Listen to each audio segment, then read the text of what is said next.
네, 안녕하세요. 오늘은 2025년 기속 연말정산에 대해서 한번 이야기해 볼게요. 올해는 변화가 좀 꽤 많습니다. 특히 신혼부부, 자녀 있는 가정, 월세 사는 분들은 영상 꼭 끝까지 들어보시면 도움 되실 거예요. 자, 그럼 하나씩 설명드려 볼게요. 먼저 연말정산이 뭔지 한번 짚고 넘어갈게요. 우리가 매달 월급을 받을 때 세금을 떼죠. 그게 원천징수입니다. 그런데 그게 정확한 세금은 아니에요. 1년 동안 실제로 벌어들인 소득을 기준으로 세금을 다시 계산합니다. 그 과정이 바로 연말정산이에요. 그래서 공제 항목을 잘 챙기면은 세금을 덜 내거나 이미 낸 세금을 다시 더 돌려받을 수가 있겠죠. 흔히 이거를 13월의 월급이라고 부르는 이유가 그겁니다. 여기서 환급이나 추가 납부는 대부분 2월 급여대장에서 반영되어 월급을 지급받게 돼요. 연말정산은 사업소득이 아닌 근로소득이 있는 직장인들만 하는 거고요. 사업소득만 있으신 분들은 5월에 종합소득세 신고를 하시면 되고, 사업소득과 근로소득이 둘 다 있으신 분들은 연말정산 후 5월에 사업소득하고 연말정산한 근로소득을 합산해서 다시 한번 종합소득세를 신고하시면 됩니다. 연말정산은 대부분 근로자 본인이 직접 하실 필요는 없고요. 근로소득이 발생한 회사에서 대행으로 진행을 하게 됩니다. 대신에 근로자는 1월 중순쯤에 조회되는 홈택스 연말정산 간소화 자료와 홈택스에 집계되지 않은 공제 항목에 관련한 자료를 회사에 제출을 해주셔야 해요. 자료를 제출 안 한다고 연말정산을 못하지는 않아요. 대신에 자료를 제출 안 하면 소득공제나 세액공제를 넣을 수 없기 때문에 환급세액이 줄거나 추가 납부세액이 커질 수밖에 없겠죠. 혹시라도 근로소득이 두 군데에서 발생되는 근로자라면 한 군데에서 연말정산을 합산해서 진행하시면 돼요. 그래서 내가 A와 B 두 곳에서 근로소득이 있지만 이 B에서 근로소득 관련 연말정산을 하고 싶다면 A 회사의 근로소득 원청징수 영수증을 요청한 후에 그 자료를 B 회사의 연말정산 자료와 같이 전달 주시면 됩니다. 만약 내가 A와 B 두 곳 모두 근로소득에 대한 내용을 알리고 싶지가 않다면 자료를 전달하지 않고 연말정산을 그냥 기본으로 진행해 달라고 해도 상관은 없어요. 대신에 5월에 가서 내가 직접 홈택스에서 A하고 B의 근로소득을 합산해서 연말정산을 직접 진행하실 수도 있어요.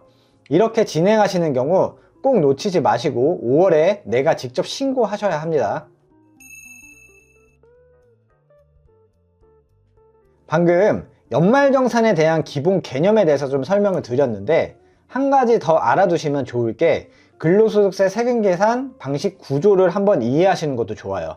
이건 그림으로 한번 좀 설명드려 볼게요.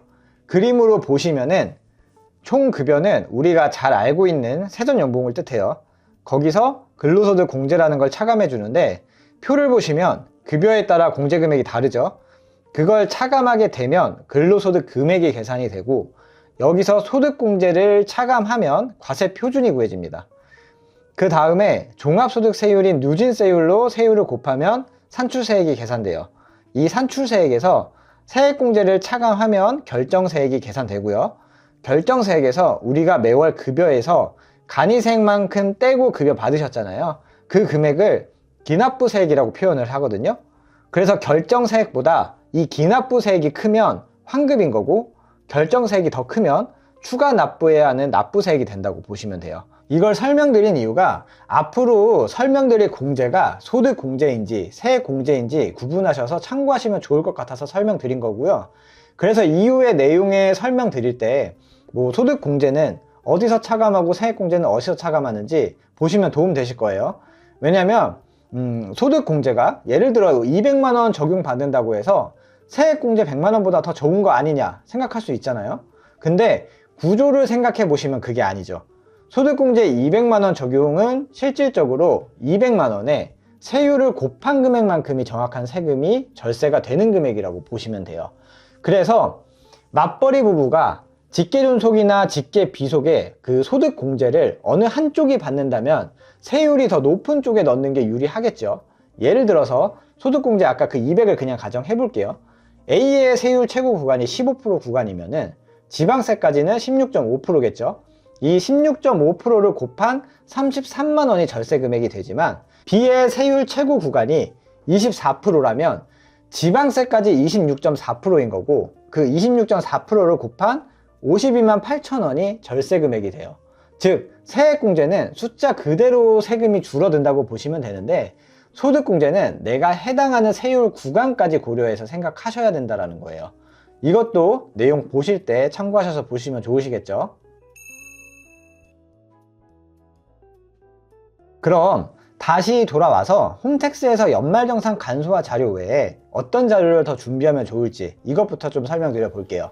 첫 번째로 기본공제 대상자입니다. 부양가족 중에 소득이 없는 부모님이나 배우자 그리고 자녀가 있다면 소득공제를 받을 수가 있어요. 이 경우 주민등록 등본에 요건에 해당되는 공제 대상자를 체크해 주셔야 반영해서 연말정산을 할 수가 있습니다. 근데 여기서 요건을 간단하게 설명드리긴 내용이 길어서 저희 사무실에서 연말정산 안내 드릴 때 보내드리는 표로 정리한 거를 한번 올려드릴 테니까 참고하셔서 보시면 좋으실 것 같아요. 이전에 가족들 소득 유무를 실수해서 기본공제를 잘못 받는 경우가 많았는데, 올해는 부양가족 중 소득금액 기준을 초과하는 경우 명단에서 제외하는 시스템이 도입된다고 하니까 이런 부분도 추후에 한번 확인할 때 보시면 좋으실 것 같아요. 이 외에 연말정산 간소화 자료를 보시고 간혹 전산에 잡히지 않는 내용들도 있으니까 이거는 직접 한번 확인을 하셔야 돼요. 특히 교육비나 그리고 기부금 이런 거 종종 누락되는 경우가 있으니 이건 체크해 보시고 따로 자료를 받아서 내역을 전달 주시면 됩니다. 네, 이번에는 2024년 기속 대비 2025년 기속 연말정산에서 달라진 점을 한번 설명드려 볼게요. 많이 헷갈려 하시는데 2025년 기속 연말정산을 적용하는 건 24년도 세법 개정안을 확인하셔야 해요. 연말정산 업무를 하다 보면 25년 세법 개정안을 보고 오해를 하시는데, 25년 세법 개정안은 대부분 26년 기속분부터 시행되는 경우가 많아요. 그래서 25년 기속분 변경된 연말정산 내용을 보시려면 24년 세법 개정안을 확인하셔야 돼요. 제가 24년 기속 대비 25년 기속에 중요하게 바뀐 점들만 간략하게 한번 설명드려 볼게요. 첫 번째로 자녀 있는 가정은 올해부터 혜택이 커요. 첫째는 25만원, 둘째는 30만원, 셋째 이상은 40만원이에요. 합치면 최대 95만원까지 공제가 됩니다. 자녀가 있는 분들은 꼭 확인하시고요. 그리고 두 번째는 24년부터 26년 사이에 혼인신고한 부부는 인당 50만원, 부부 합산 최대 100만원까지 공제가 돼요. 신혼부부라면 놓치면 안 되시겠죠? 그리고 마지막으로 헬스장이나 수영장 같은 체육시설 결제 금액도 문화비 공제 대상에 포함이 됐다입니다. 올해 적용 받으시려면 올해 가기 전에 미리 결제하시는 게 유리하시겠죠? 네, 이렇게 그럼 연말정산할 때 절세하려면 어떤 걸 신경 쓰면 좋을까요? 이것도 간단하게 한번 몇 가지 말씀드려 볼게요. 첫째, 신용카드 공제율이 낮고 체크카드나 현금영수증 공제율은 높아요. 그래서 신용카드와 체크카드 사용 비율을 조정하시는 게 좋겠죠. 신용카드 등 소득공제는 총 급여의 25%를 초과해야 이후부터 소득공제가 시작되거든요. 그래서 총 급여의 25% 정도까지는 신용카드를 사용하셨다가 25%를 초과하면 그때부터 체크카드나 현금영수증을 사용하시는 게 더 유리하겠죠. 총 급여가 7천만원 이하라면 공제 한도가 최대 300만원까지니까 한도를 다 채우셨다면 이후부터는 절세를 위해서 꼭 사용하실 필요는 없으세요. 그리고 둘째, 연금저축이나 IRP 추가 납입을 고려하세요. 연금저축은 최대 600만원, IRP는 연금저축을 포함한 금액 최대 900만원까지 공제가 됩니다. 총급여가 5,500만원 이하면 납입금액의 16.5%를 세액공제로 해주고요.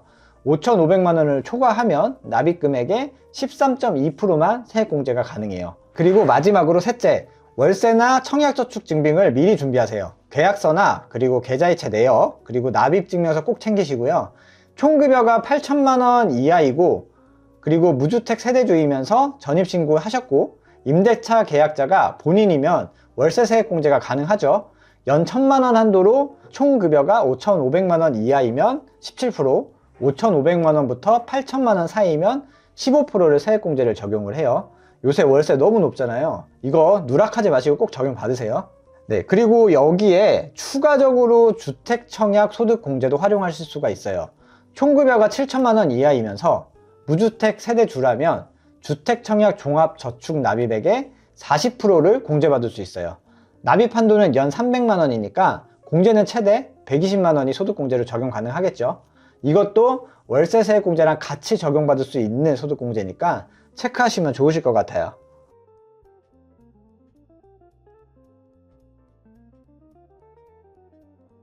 네, 오늘은 그 근로자들이 궁금해하시는 연말정산과 관련된 내용으로 한번 정리해 봤는데요.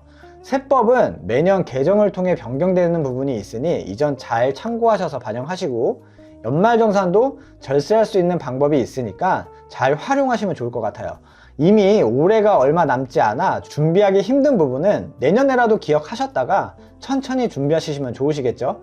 특히 신혼부부나 자녀가 있는 가정, 그리고 월세 사는 분들은 꼭 챙기시고요. 준비하는 사람만 이 13월의 월급을 받으실 수 있습니다. 오늘 내용 꼭 참고하셔서 연말정산 준비 잘 하시길 바라겠습니다. 오늘 영상도 도움 되셨다면 구독 부탁드리고요. 다음에 더 도움될 만한 영상으로 찾아뵙겠습니다. 감사합니다.